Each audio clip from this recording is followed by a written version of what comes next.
કલ્પેશ બારોટ, માજી જણાવી સભ્ય વિસ્તન રેલવે. શું વિરોધ કરવામાં આવ્યો છે, શું મુદ્દાઓ છે?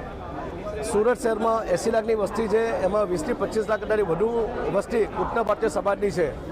તમે અલગ અલગ લોકો માટે ટ્રેનોની સુવિધા કરો છો, તો અમારી માંગણી છે કે સુરતના યોગદાનમાં ઉત્તર ભારતીય સમાજનો જે ફાળો રહ્યો છે એને ધ્યાનમાં લઈને આગામી દિવસોમાં તહેવાર આવી રહ્યા છે, છઠ પૂજા આવી રહી છે, તો જે ટ્રેનો વીકલી છે એને ડેલી કરવામાં આવે. અને ખાસ અમારી એક માંગણી છે કે ઉત્તર ભારતીય સમાજ માટે એક વંદે ભારત ટ્રેન આપવી જોઈએ. આ અમારી માંગણી છે. અને અમારી જે માંગણી છે ગરીબોના હિત માટે, એ માંગણી સંતોષમાં ન આવશે તો આગામી દિવસોમાં સુરત શહેર કોંગ્રેસ સમિતિ સુરત રેલવે સ્ટેશનમાં રેલ લોકો આંદોલન કરશે.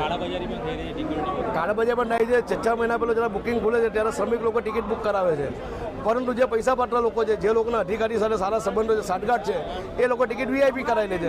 4 મહિના પહેલાં ટિકિટ વેટિંગ આવતી હોય, મારે કાલે જવું હોય તો આજે મારી ટિકિટ કન્ફર્મ થઈ જશે કે મારે અધિકારી સાથે સંબંધ છે. આવા ઘણા એવા મુદ્દા છે. અને જો એમ કહેતા હોય રેલવે પ્રશાસન કે ભાઈ કોંગ્રેસ ખોટા આક્ષેપ છે, તો તમે અમે આરટીઆઈમાં માહિતી માગશું કે તમે કેટલી વીઆઈપી ટિકિટ કરી છે અને કોની ટિકિટો કરી છે, એ અમે માંગણી કરશું. તમે ખુલાસો કરો. મેં કહ્યું જ્યારે પણ કોઈ દુર્ઘટના બને છે ત્યારે ભાજપ શાસકો અને સરકાર પોતાની ચામડી બચાવવા માટે ટ્રેનો ડેલી ચાલુ કરે છે, પણ આગામી સમયને ધ્યાનમાં લઈને જે વીકલી ટ્રેનો છે એને ડેલી કરવી જોઈએ, એવી અમારી માંગણી છે.